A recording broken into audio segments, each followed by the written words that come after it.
And welcome back to another episode of You Ask, We Answers. It's Michelle here with Women Engage, and we're so excited to have you all here with us. It's been another month, and it's another month of a lot of events, a lot of happenings here locally in Atlanta, in the state of Georgia, and of course, in the nation and the world around. And so I'm super excited for us to come back here and for another conversation to talk about all the things that have happened and do all the things that are going on. And so as a quick disclaimer, as you all know, Women Engage is a 501c3. Everything that we do here is purely for educational purposes. Today's episode, we're going to be talking a bit about the upcoming primary election coming up, and I'm going to be joined by my amazing team. There'll be times that we're talking from places of like, this is a point of information, and then there'll be other times that we're talking about like things from our own individual perspectives. We'll make sure that you understand that, but knowing that none of this information is meant to disparage you from a particular party or candidate. We're really just here for you to get a full spectrum of understanding, information about people in the community, what we're doing, and how you might engage with this type of stuff. We're also going to be talking about other things beyond the election, but I want to make sure we start the episode with that, and I'll make sure to continue to remind you throughout the show, so that way we're not confused about what's going on. And so first, I'm going to invite up, of course, as you know, JP. Hey, JP, how's it going? It's okay. I'm gonna get you. I got you. Well, maybe. Nope, can't be. Hello. Hello. Hey, welcome. How you doing? Doing wonderful. Ready to talk about what's happening in Atlanta, Georgia. Know, right? Oh my gosh. And so with that in mind, I'm welcoming to the stage, Tony. Like all around the applause. Hey, Tony, how you doing today? I'm good. I'm registered and I'm getting ready to vote. Yeah, I love it. I love it. Okay, and then next we of course have Sierra. Hey. Hi guys. Oh my gosh, how you doing today, Sierra?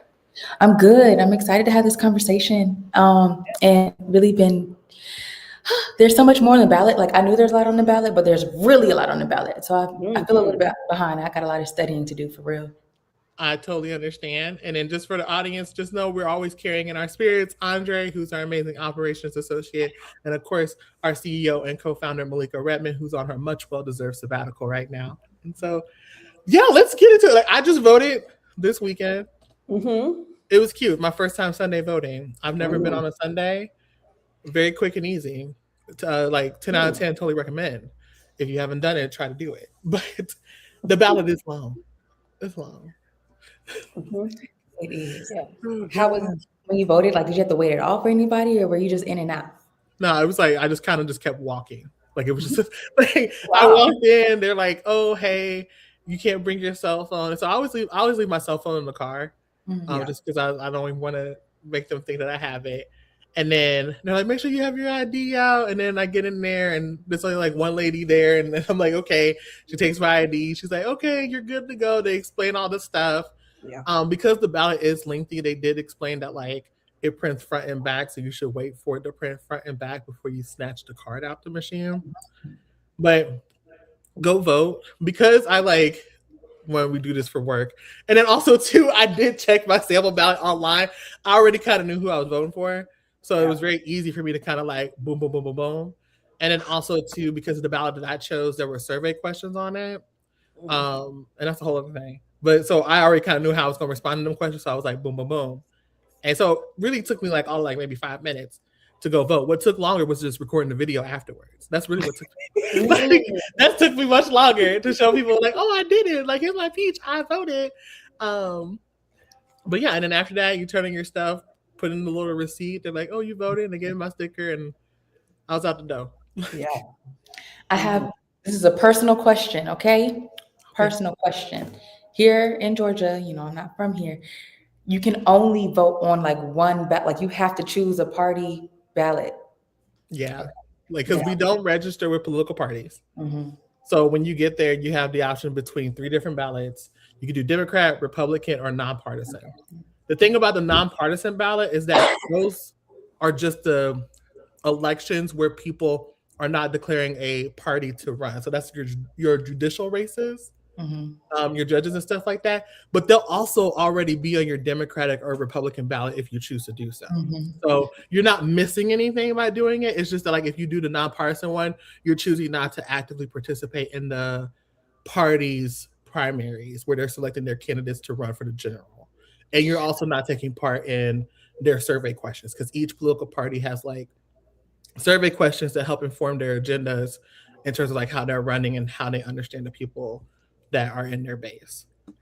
Thank you. I also pulled up my sample ballots. I saw of course, Republican, everything, Republican, Democrat, and nonpartisan. In my mind, I was like, great, nonpartisan is going to have everybody on the ballot. That's what I thought. It's the shortest ballot out there. So if you're looking to even get in there a little bit faster and get in and out, it's always an option for people. Yeah. But what's great is that, like, regardless of what ballot you pick, it doesn't lock you into a party. Because I know I've had folks ask that kind of question before, like, if I get this, does this mean that I'm now registered in this way? And I always make it clear, in Georgia, you don't register with political parties. So, like, I know people who, like, we've worked with before, like community members who will choose different party ballots for different reasons, but that doesn't is an identifier for them, I should say. They more so look at it as a piece of like their quote unquote strategy, like how they're gonna go vote. So yeah. Understood. Thank you. I thought I was being that type of strategist too, but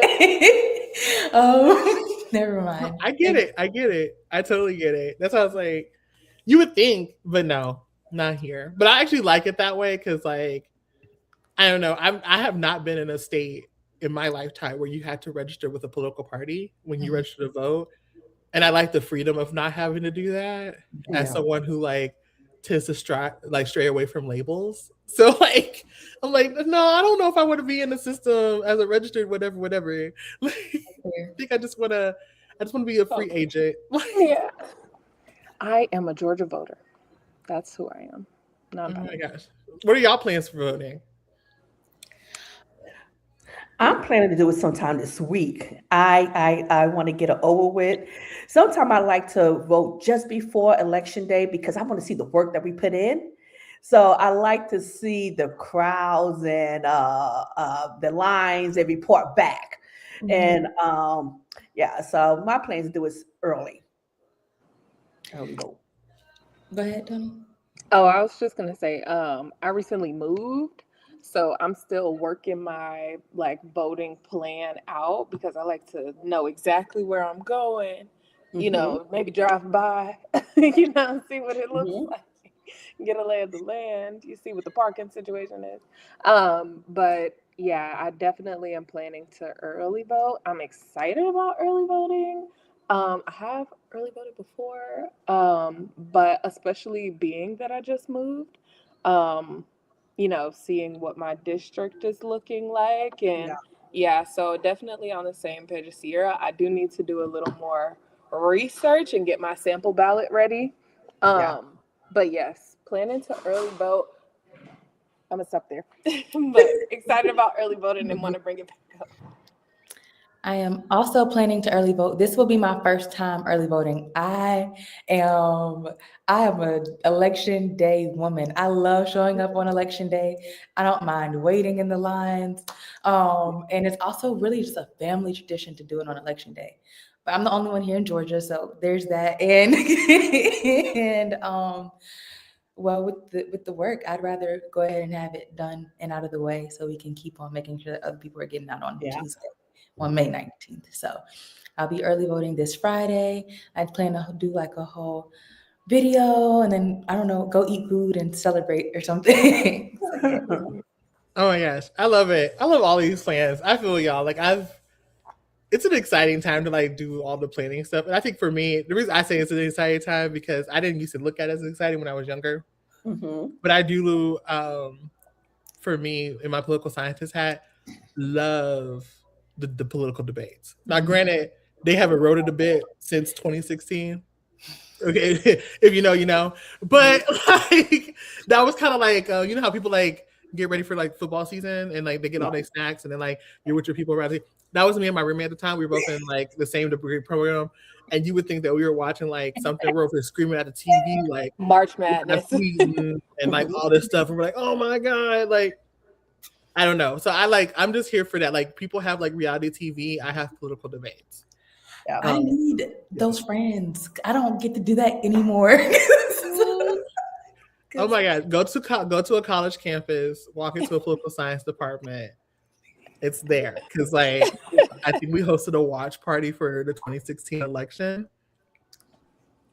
Hilarious because, and when I mean a watch party, me and my roommate hosted it at our own apartment. It's funny because in the room, you know, we all have our different predictions. I was like the only one in the room who was predicting that Trump was going to win. They were so upset at me as the numbers started rolling in, and they were like, "You did this! You spoke it into existence!" And I'm like, "The numbers don't lie, you guys. Right. Like, Yeah. You on cast the the wall, like." You know, it was just an interesting time. I said to say it's a really great community booster around it. Yeah. But I feel for you, Tony. I also moved recently, but I didn't get to update my information in time ahead of this, so I still had to vote in the place that I registered. So that's why I did it on Sunday too, because I was in that town. I was in that side of like town because I used to be in Cobb County, and so I was like, oh well, since I'm out here, let me go ahead and just get this done now because I don't know when I'm coming back out here. Yeah. Oh gosh, have any of y'all ever done absentee voting before? No. I don't remember. No, I feel like there may have been one time in college where I did it. I think I did it. It might have been a pandemic situation. Yeah, the pandemic moment. Yeah, but no, just to say, Michelle, definitely. I mean, college was that moment in time because I definitely remember being in the Black Student Union, watching. I think it was the Stacey Abrams race. I think so. But if not, I have a strong memory of being in that room and everybody is just sitting there watching the numbers. And so just first of all, thank you for bringing that up because like I said, I just moved. So I'm like, maybe I can be the change I want to see. Who wants to come to the election watch party? And even Sierra, like you said, like family affair of voting, not a election day voting family, but I do love around election time. Whenever someone votes, you see it in the family group chat as like an immediate reminder. Like, I just voted. It was one time, it was so funny. I went to go vote and I saw my cousin there. I was like, oh my gosh, girl, what are you doing here? I mean, voting, but okay. So I definitely think that's another good call to action. Like, put it in the family group chat. Who all wants to go voting on Friday? Like, you know, we might not all be able to go to the same place, but, you know, to an extent, let's see who can get out there. Make it a little event, have a little lunch after or something. When we're canvassing, a lot of the folks on the doors have been saying, like, we'll ask, like, are you going to post with anybody? Like, yeah, I'm bringing my daughter, or I'm bringing somebody, or the whole house is going together. Like, people are very proud about making sure the whole house or the entire family is going to vote together. So definitely amplifying that as well. We've been hearing that. So. Right. I love those moments because it's like it really normalizes conversation about it with the people around you. Because I feel like to be like back in my day, like they used to tell you not to talk about politics with people. Like it was like politics, money, and religion. So a lot of times people weren't like having these kind of conversations with people, and people were just assuming that folks were like aligned with whatever their values were. And so it always warms my heart now that people like actively have these conversations with their families or in their social groups or their pods, and they're like, let's coordinate, let's talk about this, and then like in a coordinated effort go vote. Yes. Yeah, it made me feel really good the other day. I was watching one of the debates on my phone out loud, like while I was making breakfast and stuff. And my grandma was listening in on it. And then later, you know, when I came back, she was like, so I pulled up that debate you were listening to. I think she pulled it up on her phone and was listening to the rest of it. And so we had a conversation about it. But it was just like, wow, it really does, you know, spread. And even, I don't know, I probably mentioned this, but I'm so proud of her.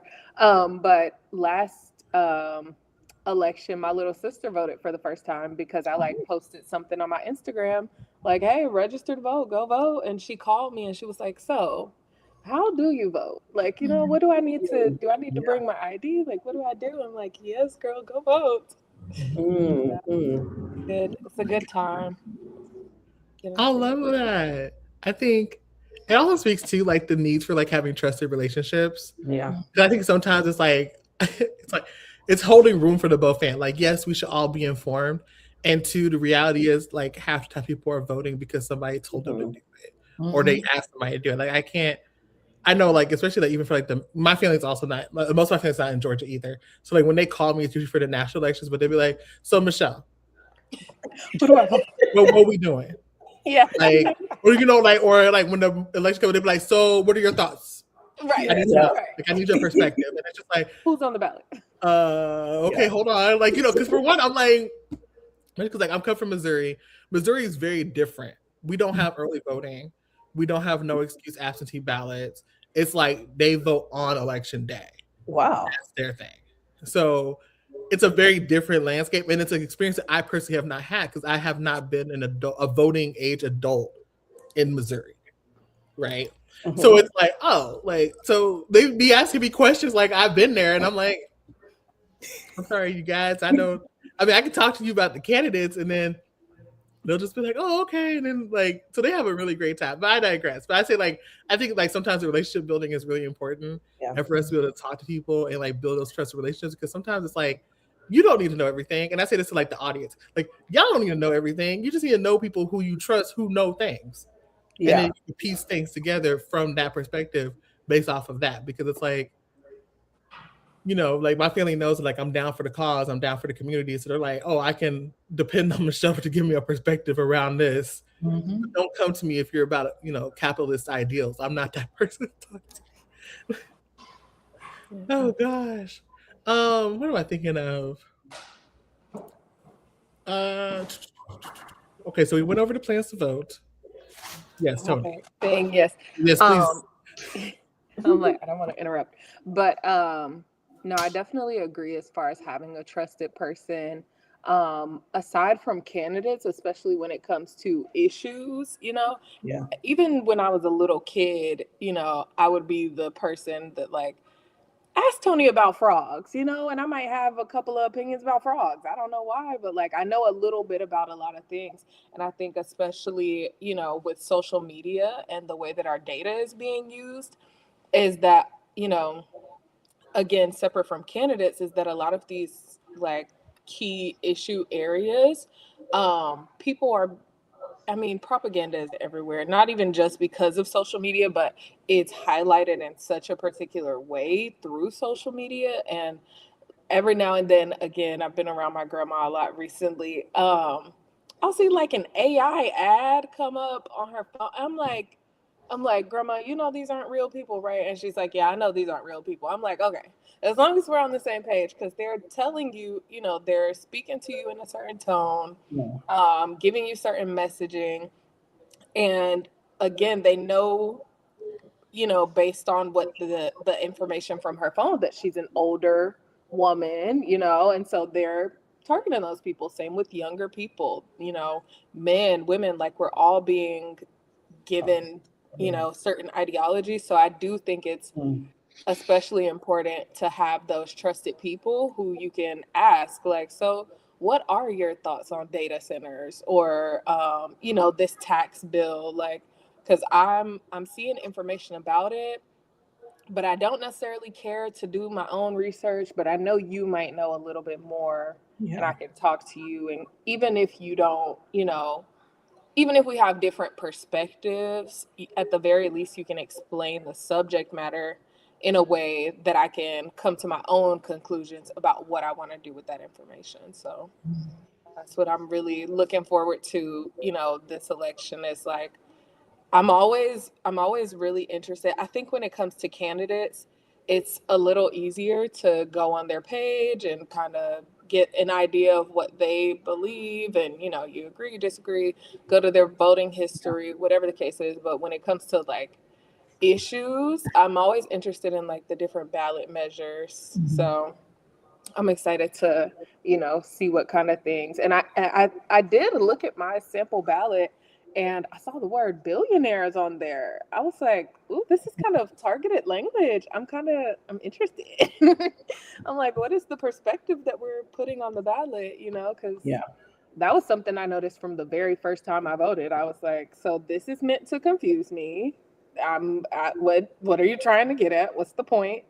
So it's nice, seeing different things, different measures, and the language that's being used around each measure. I'm like, Yeah. okay, I understand it. I agree or disagree. Yeah.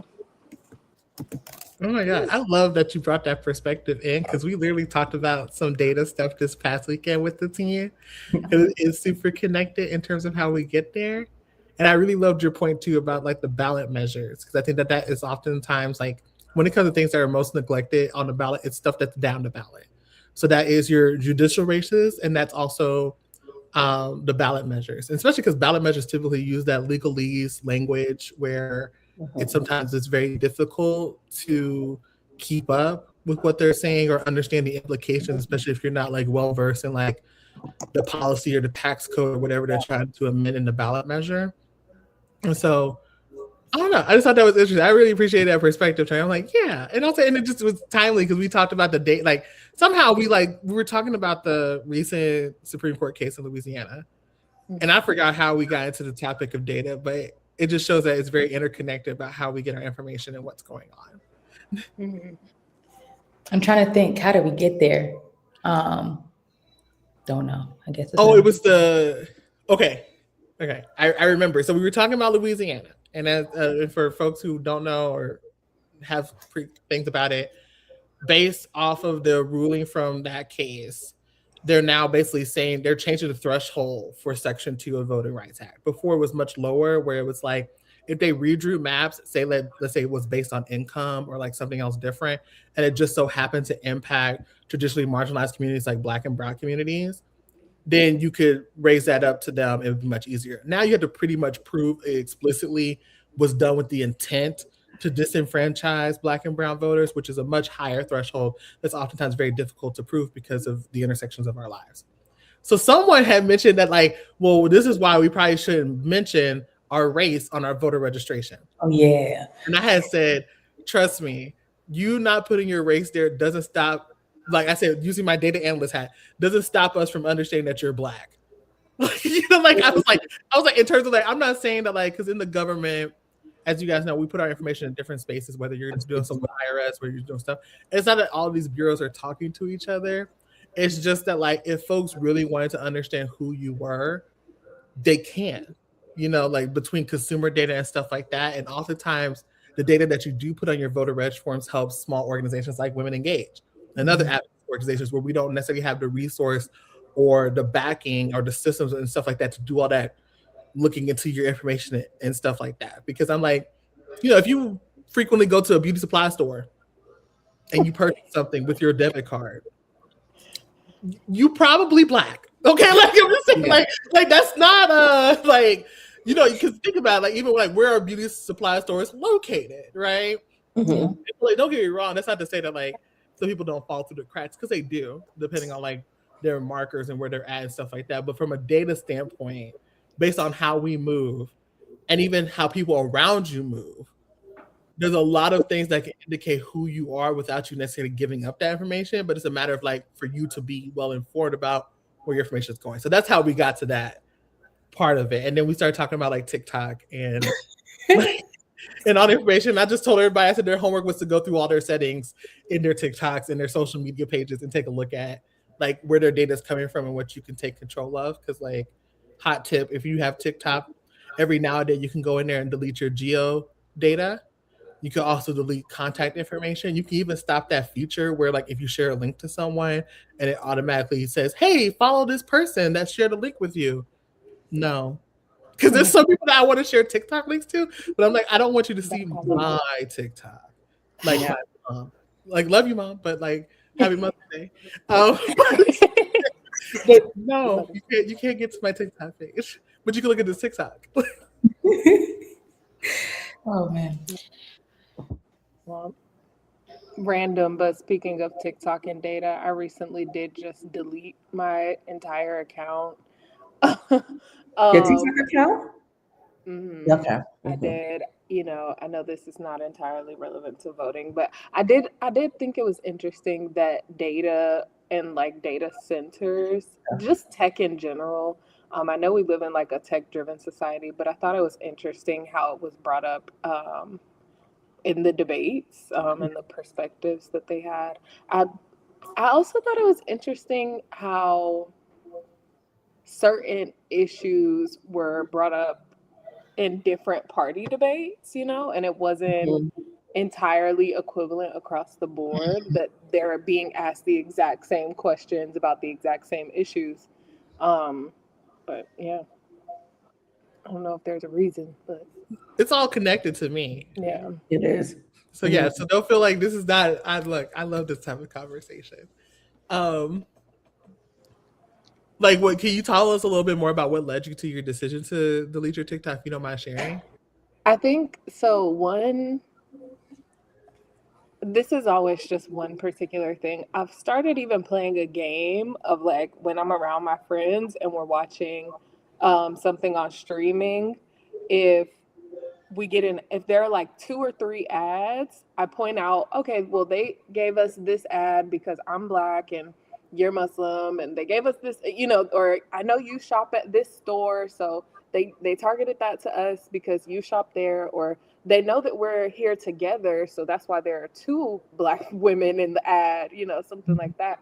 Um, but yeah, TikTok in particular, it felt very, it just was invasive. You know, I would see Yeah. things related to things that I've, you know, not even talked about out loud, but I know they have access to my camera roll. So I know they're looking through my screenshots and my photos, and I just know that it's also, again, it's a part of like a propaganda machine, and that TikTok has explicitly you know, espoused a relationship with the government, that just kind of made me uncomfortable. So I just kind of wanted to separate myself from the machine. You know, I can't do it all the way. I'm still on Instagram, you know, I'm still online. I'm not off the grid. But just in particular, yeah, it felt like time to go ahead and let TikTok go. Thank you for sharing that because I've been on the fence about it myself. Because tell me Mhm. why, like, sometimes I listen, well, not listen, I watch TikTok on silent. Like, I have my volume turned down. And this is the first time I saw a video like this, but there was a video that came up on my For You page that said, um, you're receiving this video because you're watching TikTok on silent. Like somebody had made a video Yeah. and the algorithm pushed a video of somebody's content because you know how like they have that relatable content like, oh, you're getting this TikTok because you need to drink water there, whatever. And usually those are cute, but like this one I was like, Yeah. excuse you, like what do you Yeah. mean? It's Like invasive. I'm Very. just I'm just here. Or even lately, the newest feature that they have trying to push AI down everybody's throats. Yeah. So now the captions, if you click more, it shows an AI overview explaining what you just saw, and then video suggestions of other videos of mine. Mind you, you're already scrolling your For You page of the thing. So why do I need another suggestion for another movie videos?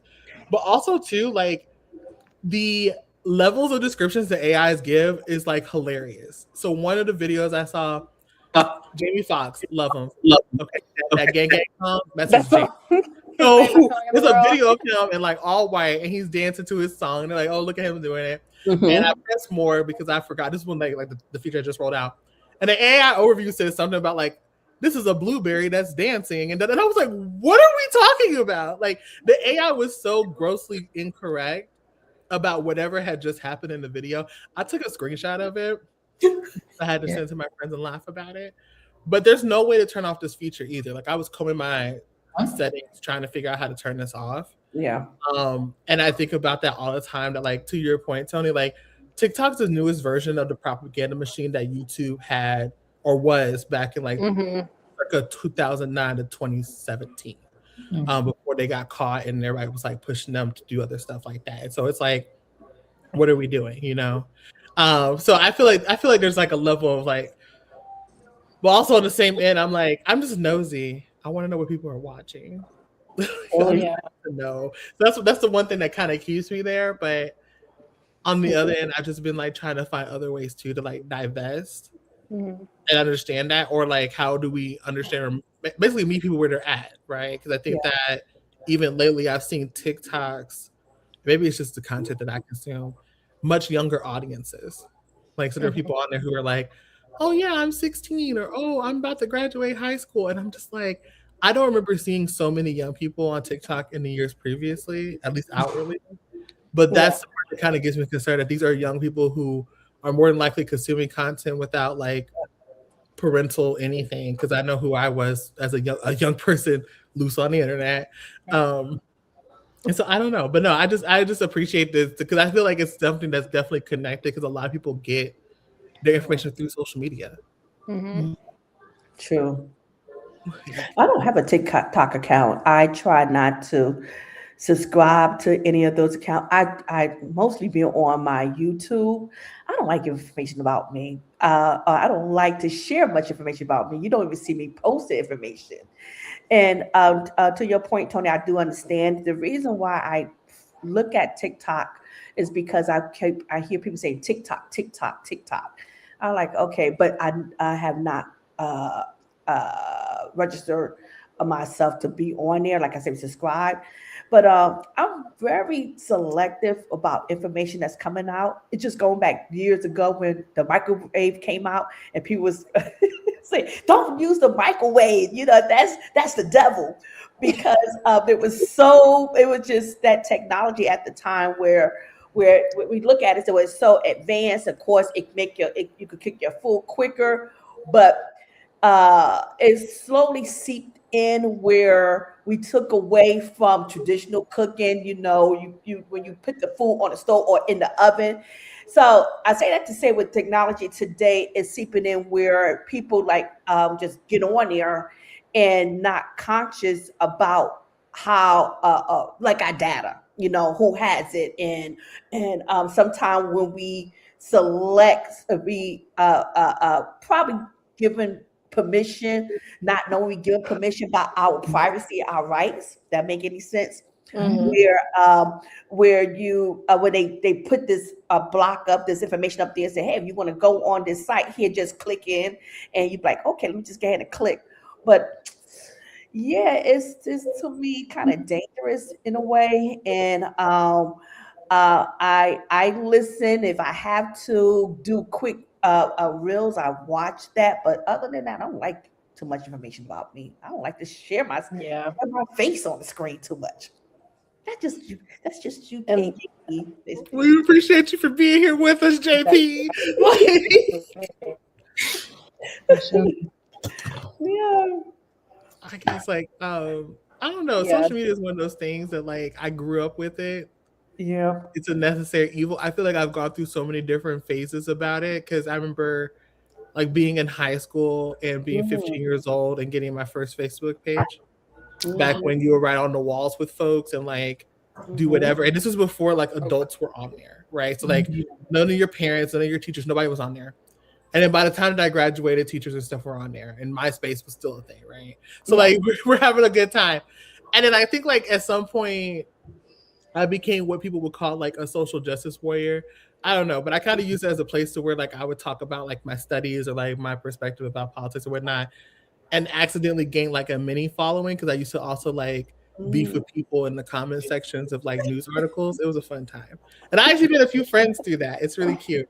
Like we're still friends to this day, like virtual friends. I'm like, oh. But over the years, I've kind of like been dialing it back in terms of like how much I talk about online and stuff like that on my personal pages, and have more so moved towards like I think what became popular in 2020, which is like curated content. yeah. So, like who I am online is a very much it's still me, but it ain't all of me, right? Or it's very specific content that I'm putting out there. One as a form of expression because I like to be creative. So the costuming, the stuff like that. But that's really it for the most part. Now I think about it, because like even like I feel like the last few years I've been trying to divest from different things. So like I deleted Messenger off my phone last year. That was really great. Mhm. So now because I told my friends, I was like, if you want to talk to me, you gotta text me. because most times I look at messengers if I'm on a computer. And what I realized doing that is that I don't really be on Facebook like that.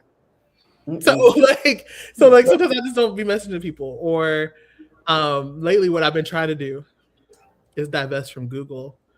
And that's a whole other like thing. And so Yeah. I already created like another email address that's just called Proton, and like Oh, I they got a have Proton now.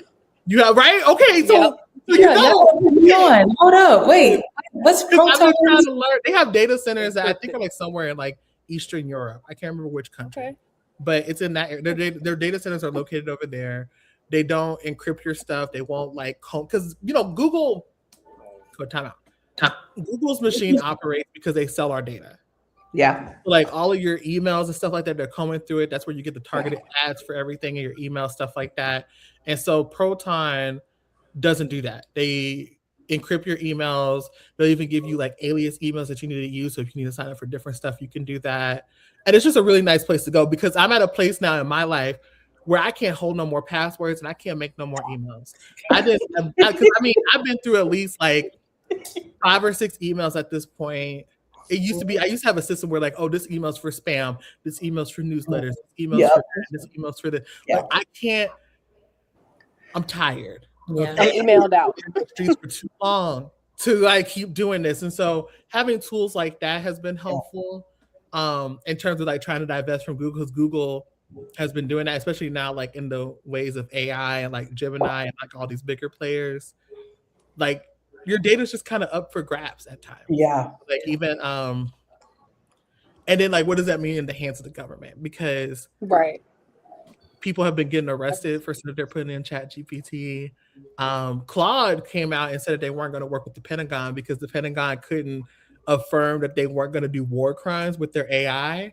So the Pentagon ended up signing a agreement with OpenAI / Chat GPT to use that AI for their system. So, and ChatGPT was like, we don't support war crimes, but you can use our system if you want to.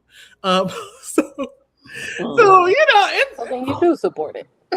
Yeah. well, they say they don't. They said that like, oh, well, they told us, and I'm like, but why would they tell y'all that they weren't going to do war crimes when they were having such an issue telling Claude to do it? Yeah.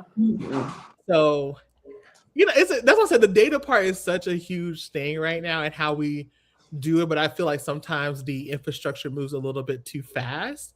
Yeah. And so that's why like I sometimes have to like, at least for myself personally, I've been able to like reconcile that there's some things that I can't control, but there are some things that I can. And I'm just taking it in stride. So it's like slowly divest from Google, slowly try to move away from different stuff. Because the less information, the better. Because even outside the scope of voting and propaganda, it also impacts your finances with the rise of dynamic pricing. Because the more data they have on you, the more they're going to shift the pricing on different goods and services. And so it's a time to be alive, y'all.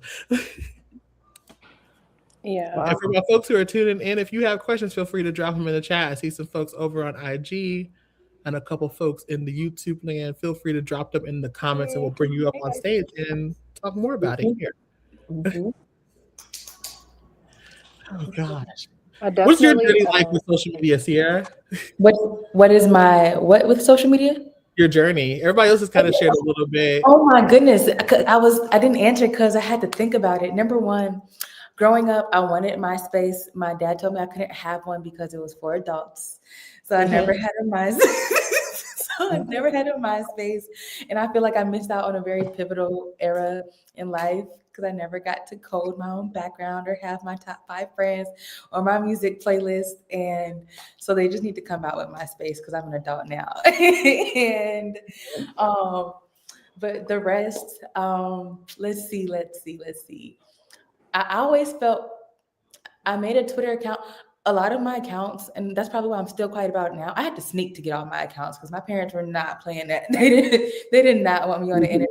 My mom found out I had a Twitter account because I got in trouble at school. That was related to my Twitter page. So, then I never. And then really after that, like I never took my Twitter account seriously because I was like, well, dang, it's uncovered now. Social media, Facebook, there was a point in time it was very 2015, 2016. I was was very loud, and also coming into my political thought and activism. And that's where I went to say what I felt or thought about politics.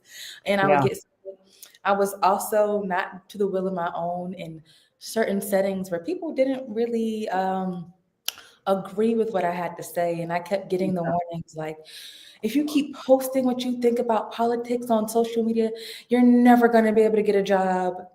Yeah. So I hope they see me now. And, Right. and then I've been playing around with, I've always loved, like, I loved what Instagram was supposed to be. And that's also where, like, I kept my friends know, if they go on my page, you're really not going to see much of me, but on my stories, all you're going to see is content Yeah. about mostly like political analysis, questions, or creativity. And I feel like now Instagram has to be a bit too curated, so I stay away from the production side of it. Mm. What I'm really enjoying right now is Substack, just reading essays. Yeah. Substack. um, that's really been where I spend most of my time now. Um, I'm trying to be less of a consumer on social media. Like, I deleted TikTok a couple of months ago. And then I did make a new account. Well, I deleted my main account, and then another one I had for chess only. I just started watching, like, when my friends would send me something, but that's also off my phone. So, like, because I noticed, like, you can just endlessly start scrolling on TikTok and the same, and I don't want to do that anymore. And now I'm contemplating Threads because I hear that it's a great world over there, but I don't know, haven't been. So, but yeah, I've always just kind of been, social media has been there, but not really heavy for me, even though I got a degree in public relations, and I know how to do the business things and make a page look good and keep it updated. I just don't use it a lot for my personal work or personal. Yeah. I appreciate you for sharing that. And I think something that's helpful that I'm trying to get into, if folks are interested in like still staying with social media but want to like start to divest from it, most of these social media apps have a light version. So LITE, and it's a version where it takes less data from you and it also has less functionality. So like Facebook, for example, there's a Facebook Lite. It looks like the web browser format of it. You could put the app on your phone, but it uses a lot less functionality. They don't have access to as much data. Same thing with TikTok. Like, I follow Kat Black. I love her content. I've been following her YouTube page for like almost 15 years now of my life. But for her, what she did was that for TikTok, instead of using the TikTok app, she uses a TikTok Studio app because she doesn't necessarily actively consume TikTok, but you can use that to produce your stuff, and you can see some things for your For You page, but it's all based on the content you create versus like your actual data as a consumer and stuff. So there are some like initial options for folks who are trying to divest a little bit from things, but you still need to have like a little bit of a toe in. But it's like, because it is a lot, and I think on the user side of things, if you're just a normal consumer, they ask for a lot of data. I didn't even know about the studio. And for me, like, I stopped not because I was scared that they were taking my data. They've been taking everything from me since I was born. But like, I just didn't want to, I used to wake up and literally start scrolling on Instagram. Like, that's not how I wanted to start my day. So be addicted. Yeah. I still do it and I need to stop. So like, I keep telling myself I'm gonna stop. It's just like, it's so hard. Especially now, especially this is how they get people. I don't know if folks have seen it on TikTok. Yeah. The streaks and the games. And now you have shared feeds. So there's of course the streak. So if you message people and you share them, you get like a little counter, and it's like a whole thing of like, don't forget to tap in the streak, you guys. And it's like, okay. And then now they have little games in there. So you could do like, if people remember Flappy Bird, they have like a game like that in there. Oh, really? And like another one. Yeah, like it's cute little stuff in the messaging thing to keep you in the app. And then lately they introduced a feature where you can have a shared feed with the person that you're messaging with or with the group chat that you're messaging with that will curate a feed that's specific to like all y'all's interests together. So these are all new features that they're also rolling out to try to like keep you in the app and keep you like always getting in there. Cause I feel like it's gotten to a point that like I have one streak that's like almost 300 days long. And so I literally get up every morning and have to like either I have to find a video or the workaround is that I just type in the word streak if I don't have enough time, so it can count towards it. Like that's how deep this addiction is right now for me. I say all this to say I aspire for the level of divestment that I really want to be at. Like, luckily, like I'm only on like scrolling for like maybe an hour a day at most, unless like it's an off day or I'm sick. But outside of that, Yeah. I would love to pivot this asking because I haven't seen it on mine. I have not seen a lot of political ads at all on my social media pages from either side. Yeah. Have you all? Mm. I curate my ad experiences on purpose to not get that. Okay. Because I think for me, what was it like so many years ago? I want to say this is like before 2020 for sure. I was just like, I really needed my social media to be a certain type of place and space. So like I prioritize points of information. So like NPR, like on TikTok, there's a news media girl, people who give like very factual reporting. And then outside of that, I'm just here for the lulls. I'm here for the fun and I'm here to be entertained. Like I can't, for myself personally, consume a lot of political ads because I think one time, like, I forgot where I was because I have YouTube Premium, right? So I don't get ads. I love it. It's a great investment. This is not an ad for YouTube Premium. I'm just saying for someone who used to have a shopping addiction, I don't want ads. So it's like, but I was like somewhere and it had ads, but my brain has always tuned out ads now to a point where I'm hearing them. And somebody's political ad was running in the background. And they started saying some of the most outlandish things about like immigrant communities and something else. And it was somebody here in Georgia. I can't remember their name. I just remember how heinous the ad was. And I was just like, this isn't like a South Park episode. Like this isn't like the ways in which they were talking. I was like, and it made me sit there and think. And I remember I was in a room with people and they were like, yeah, you haven't heard this? Like I was like, wow, like people are really consuming these ads. Like and when you hear the music and stuff like that, and I think about for folks who like particularly like older generations or young people who don't have access to social media to like curate their own thing. Like, it was on Paramount Plus. That's what it was.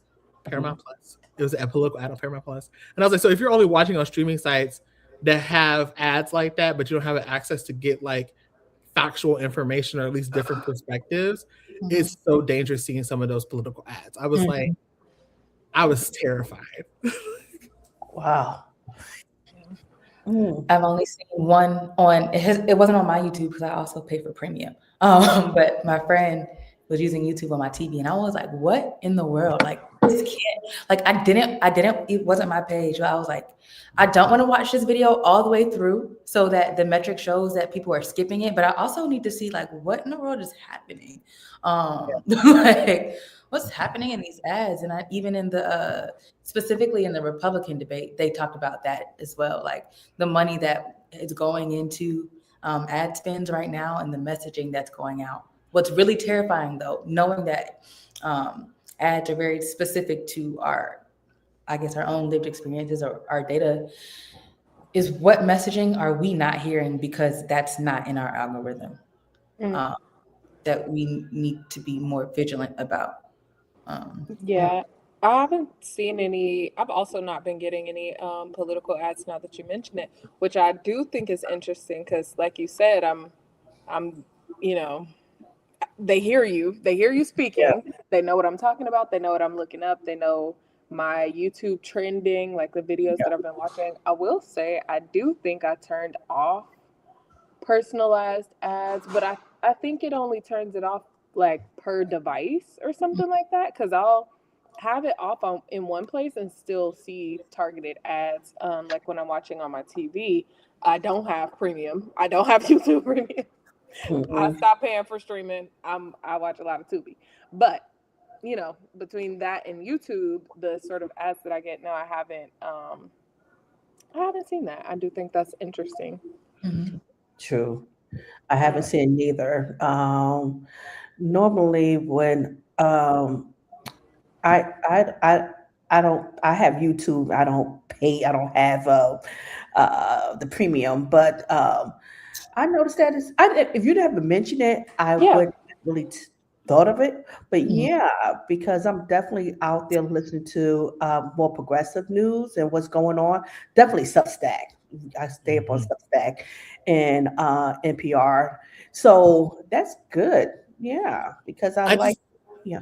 no, go ahead, Tiffy. Sorry. Yeah, because especially what's going on with the debates. I watched the debate. I was not. Talk about it.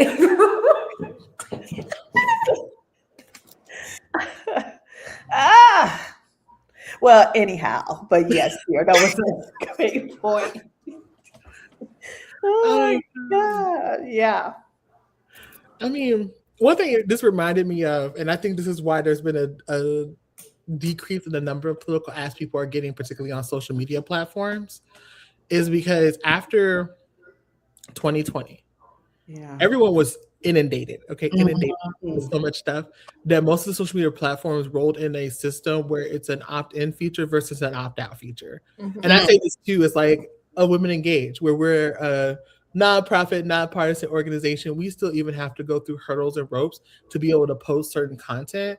And once it gets close to an election, they pretty much wall you out if they think that you're like even associated with an election or like stuff like that because of how much targeting was going on, which is why, shameless plug, we always ask people to follow us on our social media pages and to share our things because that's actually how we're able to get information out to people. I mean, like, to be honest, like when we think about like how to beat the algorithm at its game and stuff like that, because there is a lot of ad money that's out there that goes into how we're targeting for folks, and those people can be able to put those ads out in a certain amount of time. But because of the events of 2020, like it changed the communication landscape as a whole. Like even from the ways that we can send text messages to people or how you receive text messages, like FCC was cracking down because since the pandemic happened, everyone, not even just the political parties, but like advertisers, everyone was doing the most that they could to try to get to people who were, Mhm. Mhm. and folks were rightly exhausted and tired about it because like whoo y'all, okay, I remember those days we'd be on the phone trying to get people to vote and they'd be like, y'all, people didn't call me. I was like, I know, I have also gotten 14 text messages and 16 calls today, but you weren't on this. We don't all share the same list. I apologize, this is not what you think it is. And so, it's a very interesting time, but I think that might also be attributing to why there's been a decrease Mhm. in that, even if you don't have paid services, like to block ads like YouTube Premium versus not non-premium experience. Mhm. And that Yeah. if folks have enough money and they were dutiful in putting in their ads in enough time, those are the ads that we're gonna see. So I'm Mm. also curious, since we're talking about communication, like I know JP, you said NPR and Substack. What have y'all been using as like what have you been finding the most reliable information on, as far as the governor's race, Supreme Court? Like there are a lot of, like we said, the ballot is long, so I know there are a lot of offices open right now, a lot of candidates to look out for, but I think like the debate was like an hour on both sides. Mhm. um, and between the number of candidates that we had, it's kind Mhm. of like I couldn't get an all-encompassing sort of perspective from them. So yeah, what have you been seeing, like those detailed, like one-on-ones, deep dives? Where have you been going for that? I can say I'm a WABE woman. I Okay. will read articles against those podcasts. I get the AJC updates every morning. Mhm. That's been really, really helpful for me to keep up with what's going on. I also say though that some of it is still getting lost to me or from me. Yeah. For instance, I have to do a lot. It's been in the past 2 weeks really where like judges and even thinking about the courts elections has been on my forefront for me personally, and having to seek out that knowledge. It has not been right in my face. That's all. Okay, I'll jump in. I would say for this stuff, I typically always just lean onto the campaign pages. I'm a researcher by trade, so I will say like a lot Yeah. of my stuff is very like not a typical experience. I will name that too. I think also as well is that like I also lean onto like other organizations and partners who do this work as well, who are also doing that research, especially for the things down ballot like the judicial races, because Mhm. oftentimes like usually the further down the ballot, the less money that they have to tell you what's going on, right? So that's how I feel like it kind of balances out because especially now with the Louisiana case coming out last week, and even this rising one that's coming around the abortion pill. The Mhm. Supreme Court for Georgia is a really important race that people need to Mhm. be looking at. Um, because that's going to be like our legs of defense when it comes to like different cases that are coming up for us in the future, given where the state of the federal level is. But I digress. Like, I would say go directly to the websites themselves, though, if there's somebody of particular interest. And then if there's a specific issue that you are interested in, I would say talk to a service provider. So, like using like repro rights, for example, I would talk directly to Feminist Women's Health Center. Like if that's something that you're interested in, or talking to like an organization like a Urge, neighbor, even Women Engaged, like being like, hey, can I get your perspective about like, do you know anything about this person? You could ask directly like that, and they'll Yeah. tell you if they can or can't answer it because of if you're a 501c3 or a 501c4, there's different legal leads around that. But these are really great times to really lean into your community around that because that's where Mhm. you can really direct answers and cut through all the noise and stuff because I don't know. I feel like a lot of times, like the stuff that's online, and this is just, I'm feel bad about it, is that like there are folks who proclaim to be journalists who are not journalists. Yeah. Like have a level of integrity when it comes to reporting information and things that are going on, and they may mean well, and they're not affiliated with any of the candidates and stuff. But I do find that like if you don't have the direct information from those directly impacted or who are directly working with these folks, then you're missing a huge gap in the analysis or perspective that you need to make a really well informed decision. Um, so that's how I approach it. But as I said, but I'm very different because I mean I'm a like been in politics for a very long time, like the nerdiness of it. Um, but I think always start with your government, start with those sites to get who the candidates are, and then start looking. I think the Atlanta Press Club, like we keep talking about Mm. Atlanta Press Club always hosts the debates for almost every single election up and down the ballot, and they post them onto their YouTube page. You can always Mhm. check it out. This is for like the audience. I know everybody here is, we know about it, but like for the folks who are listening, like here and in the future, that's a really great resource to look at, even if you just want to put it on in the background while you're like doing some Mhm. chores, doing some stuff around the house. It gives you at least a starting point to at least know who you're dealing with, what's going on, or even what the races are. And so, shout out to the Atlanta Press Club. Mhm. I usually pretty much something that Michelle you have mentioned. I go to some organization. I feel that's credible, like Common Cause. I subscribe to their newsletter. Um, Also, another organization called Higher Heights. I love listening to. Actually, they have on every Sunday they host a Sunday brunch. So we talk about what state issues that's taking place. The More so for Black women in leadership and Black women and Black communities. So I find that they are the trust. I find they are definitely a trusted source. Um, Again, I just try to lean on to like who's right, who I'm talking to, Sierra, you as well as Michelle. Definitely, you are trusted messengers. So there's quite a few. I would say there may be a lot of voices out there, but I'm kind of leery to listen to what they are saying. So I go back to just asking like who pretty much don't have skin in the game, and they've done the work. They are true journalists, and they want to pretty much make have write stories or talk about why it's so important for us to be involved and why our voices matter. So that's my my choices there. Do we have time? Yeah, we got time.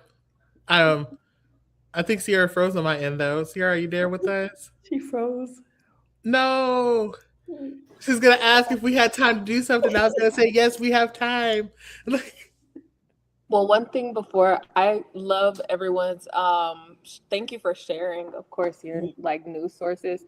I do also want to say like I like to do a mix of like traditional and non-traditional Mm-hmm. news sources, just because I find that even the ones with a heavy bias, like Sierra said, I kind of want to see what the things that aren't catered towards my preferences or even towards my views or opinions, kind of see what they're saying, to get a feel for what other people are hearing and kind of how to like counteract some of those narratives, or just kind of deepen my thoughts on Yeah. everyone who's running. And it's good to just be aware because then Yeah. sometimes it's like you like I know I talk to people and they're like I just can't imagine how someone would believe XYZ, and it's like but then when you start reading the content or like seeing what they're talking about, you're like oh like for Right. example like if folks haven't like take a look at all three ballots and particularly look at the survey questions between the two partisan ballots. And that to me was eye opening enough, regardless of what the results of this thing will be, to give an idea of the perspectives or like the angles of which people are coming about things, right? So I don't know. I just think that's always interesting too. Like to your point, it's like understanding these various perspectives, just so that in that way too, we're not like surprised or caught off guard when certain things are happening, or moving a certain way, because it's like, oh no, it was there. I Yeah. just yeah. I just wasn't watching. Yeah. Mhm. Sierra, you were going to ask if we had enough time to do something. Yeah, and I was just gonna ask. I would love to hear what I know. We all believe in this, but what issues like help you to identify who you vote for in this upcoming election? Mm. I'll go last. Like to help identify who you vote for. Me personally, I would go with housing, and that's just I say housing. It's just to have a place to. I get emotional here, but yeah, I think I hear people talk about affordability. Yeah, but I also want them to not only just think about how do we not. It have to be something where people have a place to stay. That should that's that I can't understand where there's people are living in cars, living under in underneath the bridges, or there's so many homes out here, places out here that's being built, and it bothers me just to see that there's people who can't have a place to call home. Um, years ago when you hear somebody homeless, you want to come to their rescue, come to their aids, or want to do something to help that person. But now is someone. If you know someone, it could be you. That issue where I know they're talking about affordability. I know they're talking about doing things for homeless people, but there's some people who are already in apartments or in homes where they don't know if they're going to have it by the next end of the month. So what's personal to me is that what do we do, and not only what we do, will it be done? I don't want to talk about it. I want to see people in homes. I want to see that they could afford it, but it's just yeah. I pull back from here. I don't. I could go on and on, but yeah. Let's go back. No, that was powerful. Thank you, JP. Yeah. All right, who wants to go next? Well, I'll go ahead and answer next. I would say there's a few issues, but as y'all can tell, data. Yeah. Data is one of those things. I'm very, just mindful of, not only like surveillance, but from an environmental perspective, from the perspective of like protection of intellectual property, and in that sense, like private property, private data, um, Mhm. and environmentalism. So those like all of that together, as far as the data AI tech sort of bubble, and people's perspectives on that, I would say second for me really is like immigration and policing, because I think it gives sort of a holistic perspective to an extent of where that candidate lands on maybe some other issues. Um, Mhm. and then I would say after that, kind of looking at like taxes, affordability, as primary. And this is the thing too, is some candidates bring it up, some candidates don't, but always and forever, reproductive health. Yeah, and Yeah. agency, bodily agency, um, the right to choose. Yeah, those Yeah. sort of things. Mhm. Thank you. Well, Michelle said that they would go last. So for me, uh, I don't even like using the word because it's been so muddled down. But the word affordability is like Absolutely. um, so key.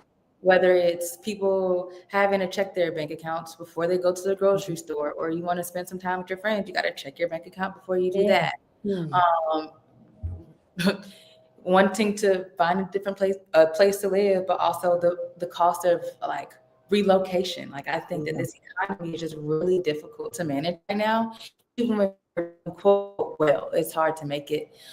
So like looking for candidates who don't just say that and mean it streamlined and want to use the same like formulas and measurements that we have used to fight poverty in the 70s. Like we need to be updating what that looks like. Also Mhm. education.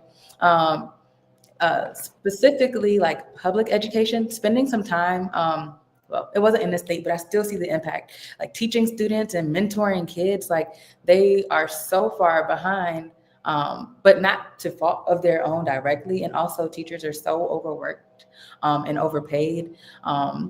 There just really needs to be like a complete rehaul. And I know this isn't, I can't, I feel like I'm talking to one specific race. So I'm going to broaden that spectrum. Really looking for candidates who know what it's like to be on the other side, on the tougher side of this economy. We see that the middle class is shrinking and the billionaire class is increasing, and the lower class is also increasing, unfortunately. So just finding people who want to make sure that making lives, living, and just getting through the week, getting through the month, getting through the day easier is what I'm looking for. People who are really committed to not just um, using political office as like personal gain, who Yeah. are committed to policy, not just popularity, specifically also Mhm. health, access to health care that's not tied to if somebody has a job or not. And then people who can answer things for me that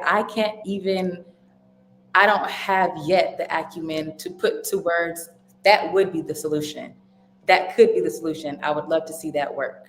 Um, like when it comes to, they talk about lowering taxes and how that's going to help the economy. I don't really know how. I don't study taxes like that. I've never been a numbers girl.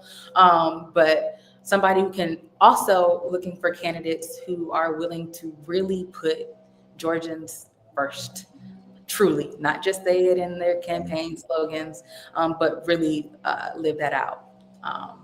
That's it. Oh, lastly, I'm sorry.